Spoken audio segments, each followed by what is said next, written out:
Chapter 17. Early on Sunday, May 22nd, Zvi Tohar lowered the landing gear on the plane. 15 minutes later, the wheels touched Israeli ground. There was no celebration. Okay. Oh, blow your stuff. There was no celebration as there had been when leaving Buenos Aires. Okay, now I got the hiccups too. Everybody on board now? Sit to the guns! The crew had been flying for almost 24 hours straight, and the agents watching Eichmann had not rested either. The mood in the aircraft was one of simple relief. Tohar taxied to the terminal where most of the crew disembarked. Harel made sure to shake everyone's hand as they left the plane. The captain also warmly thanked each of them as they stepped out. Then the doors were closed again, and Tohar taxied to the El Al service hangars, far from the terminal. The moment they arrived, Harel left the plane and strode onto one of the hangars, where he found a grease-smudged phone to ring Shin Bet headquarters. The monster is in shackles, he told one of his lieutenants. Then he ordered a vehicle. A short while later, a windowless black van appeared alongside the plane. Tabar and Gat escorted a trembling, blindfolded Eichmann down the steps and into the back of the van. Harel explained to Gat that he was to take Eichmann to the secret Shin Bet detention center, which was located in an old Arab house on the edge of Jaffa. He then hurried toward Jerusalem, hoping to see David Ben-Gurion before his 10 a.m. cabinet meeting. A secretary led him into the prime minister's office. I brought you a present, Harel said. Ben-Gurion looked up from his paper-strewn desk, surprised to see him. I have brought Adolf Eichmann with me. For 2 hours now, he has been on Israeli soil, and if you authorize it, he will be handed over to the Israeli police. Ben-Gurion remained silent for a few moments. Are you positive it is Eichmann? It was not the response Harel expected, and he was slightly taken aback. Of course, I am positive. He even admitted it himself. Did anyone who met him in the past identify him? No, Harel said. If that's the case, you have to find someone who knew him to go and inspect Eichmann in jail. Only after he has been officially identified will I be satisfied this is the man. Harel understood Ben-Gurion's caution, knowing the implications of any announcement he made. Even so, there was not a shred of doubt in his own mind that they had their man. A few hours later, Moshe Agami, who had been a Jewish agency representative during the war, was brought to Eichmann's cell. Agami had met Eichmann at the Palais Rothschild in Vienna in 1938, when the NAzI had made him stand to attention in his office while he pleaded for permission for the Jews to immigrate to Palestine. Agami confirmed Eichmann's identity.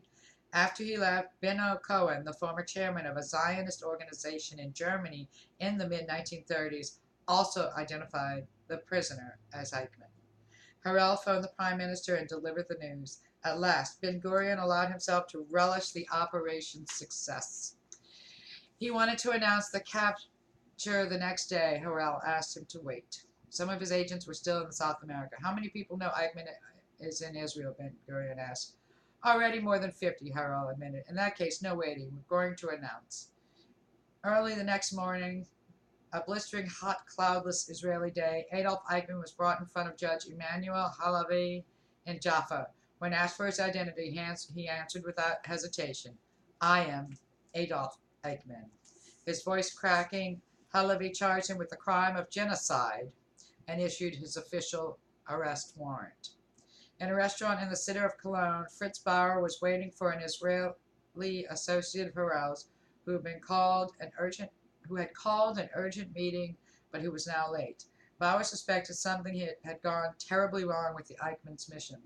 Harel's associates came into the restaurant and crossed quickly to the table.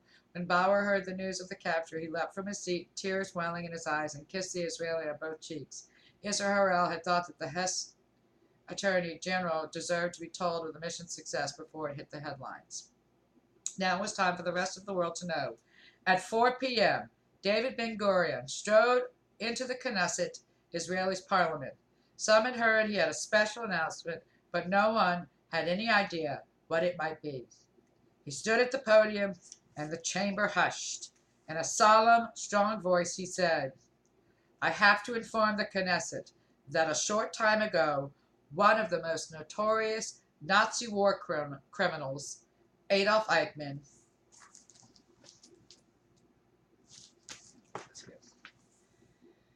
one of the most notorious Nazi war criminals, Adolf Eichmann, who was responsible together with the Nazi leaders for what they call the, quote, final solution of the Jewish question, unquote. That is, the extermination of 6 million of the Jews of Europe was discovered by the Israeli security services. Adolf Eichmann is already under arrest in Israel and will shortly be placed on trial in Israel under the terms of the law for the trial of Nazis and their helpers. For a moment, everybody was rooted in their seats, unsure whether they had heard the Prime Minister correctly or what he had said was true. Slowly they realized the enormity of his statement, and it was as if the air had been knocked from their chests. When they had recovered from the staggering blow, an Israeli journalist later reported, a wave of agitation engulfed the hearers, agitation so deep that its likes had never been known in the Knesset. Many went pale. One woman sobbed. Others jumped up from their seats, needing to repeat aloud that Eichmann was in Israel in order to come to terms with the news. The parliamentary reports ran to their booths. Right here. Ben-Gurion stepped down and left the hall. Nobody was quite sure what to do as the chamber buzzed with the news. Eichmann, captured. That was all anyone heard. Within hours, all of Israel and the rest of the world would be equally astonished by the historic announcement.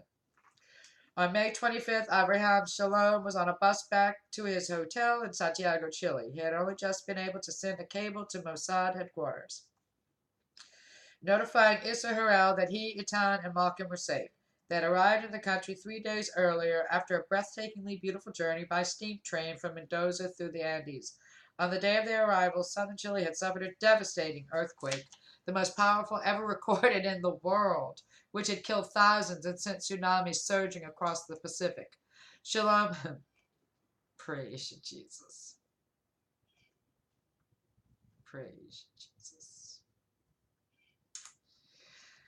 Shalom looked idly over the shoulder of a passenger ahead of him who was thumbing through a newspaper. There, in bold letters, he saw the word Eichmann.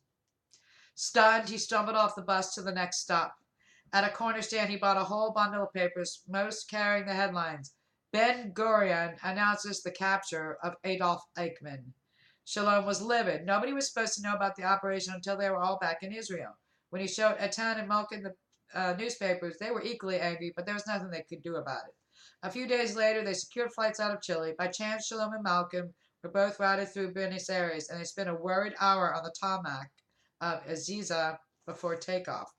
At last they arrived home. Shalom discovered that his wife already knew he had been on a mission. Yaakov Gad had visited several days before to assure her that her husband was all right and would soon be home. Shalom knew that she would never utter a word about his involvement. The others had similar experiences. On the evening of Ben-Gurion's announcement, Moshe Tabar was at the cinema with his wife when the film was interrupted by the news. Turning to him, she said, "You were in India, I thought." Tabor tried to distract her, but she told him that she had noticed the toy pistol he brought home for their son was stamped, "Made in Argentina." At Peter Malkin's first family Sabbath dinner after his return, his brother talked of nothing else, wanting to know what had happened while Peter was in Paris for the past month.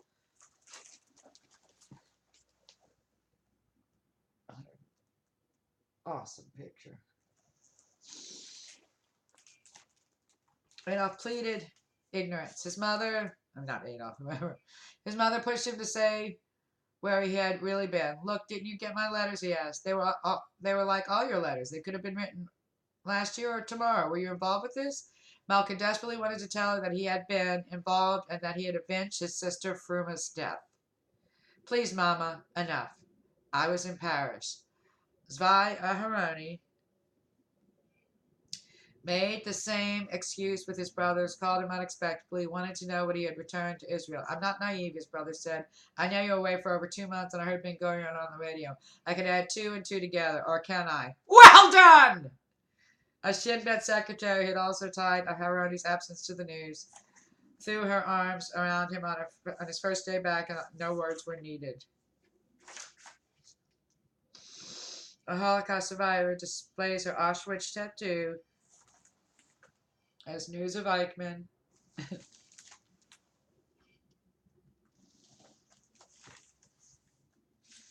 Arrest breaks.